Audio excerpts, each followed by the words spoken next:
Scene 24th of February 1982, Sydney, Australia, 6 p.m.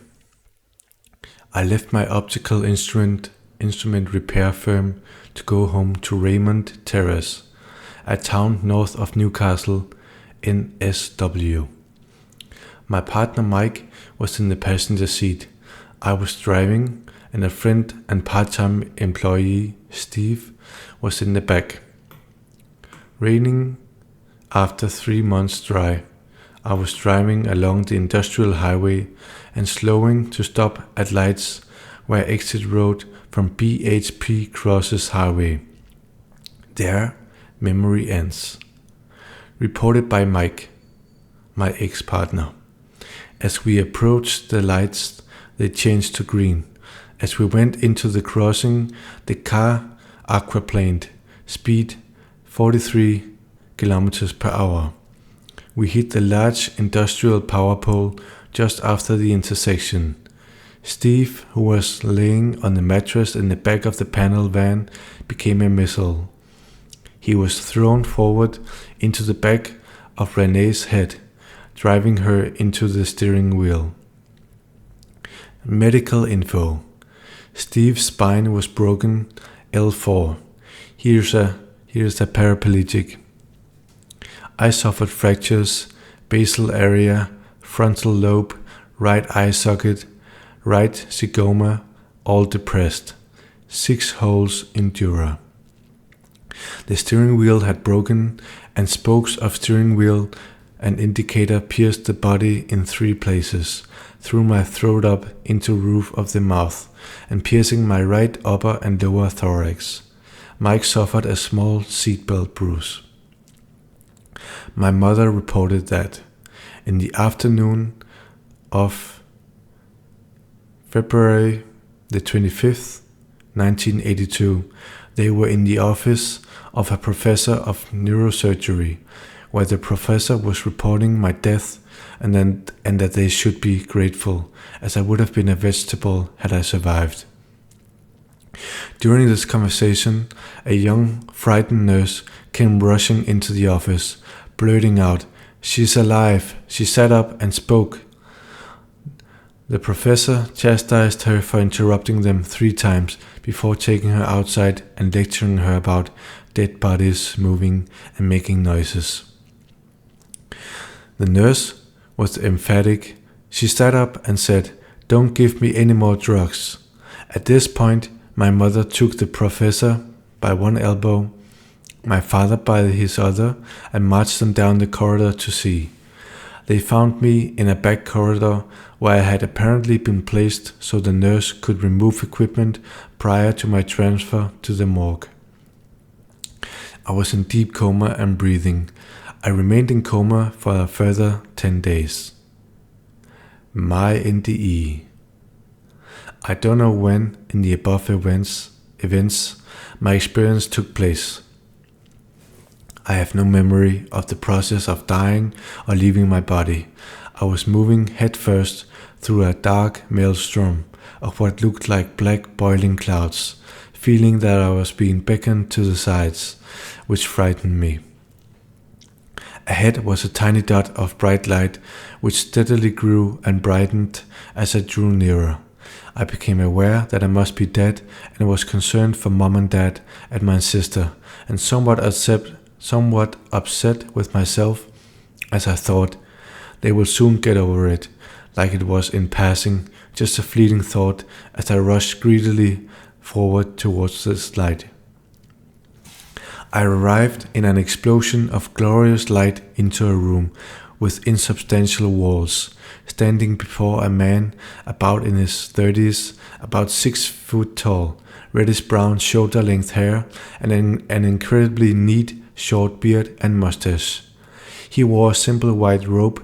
Light seemed to emanate from him, and I felt he had great age and wisdom. He welcomed me with great love, tranquility, peace, indescribable. No words.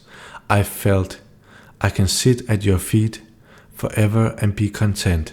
which struck me as a strange thing to think, say, feel. I became fascinated by the fabric of his robe, trying to figure out how light could be woven. He stood beside me and directed me to look to my left, where I was replaying my life's less complimentary moments. I relived those moments and felt not only what I had done, but also the hurt I had caused. Some of the things I would have never imagined could have caused pain. I was surprised that some things I may have worried about, like shoplifting a chocolate as a child, were not there, whilst casual remarks which caused hurt unknown to me at the time were counted. When I became burdened with guilt, I was directed to other events which gave joy to others. Though I felt unworthy, it seemed the balance was in my favor. I received great love. I was led further into the room, which became a hall, and there, coming towards me, was my grandfather. He looked younger than I remembered, and was without his hair lip or cleft palate, but was undoubtedly my grandfather. We hugged, he spoke to me, and welcomed me. I was moved to forgive him for dying when I was 14, and making me break my promise to become a doctor and find a cure for his heart condition. Until that moment, I had not realized I had been angry at him. Granddad told me that Grandma was coming soon, and he was looking forward to her arrival. I inquired why she was coming soon, as she had been traveling from her home in Manchester to NC to Miami for continual summer for a number of years. Granddad told me she had cancer of the bowel and was coming soon. Granddad seemed to have no grasp of time when I pressed for how soon. Grandma was diagnosed 3 months later and died in August. I had upset my mother by telling her about it when I regained consciousness. After Granddad and I had talked a while, he took me further into the room, which became a hall again, and we approached a group of people whom I started to recognize. The person who first welcomed me came and placed his hand on my shoulder and turned me towards him. He said, "You must return. You have a task to perform." I wanted to argue. I wanted to stay. I glanced back at Granddad and was propelled quickly towards the entrance. At the threshold, where all became blackness, nothing, no awareness. After. I awoke from my coma slowly over several days, remembering half-dreamed memories of familiar voices and glimpses of faces.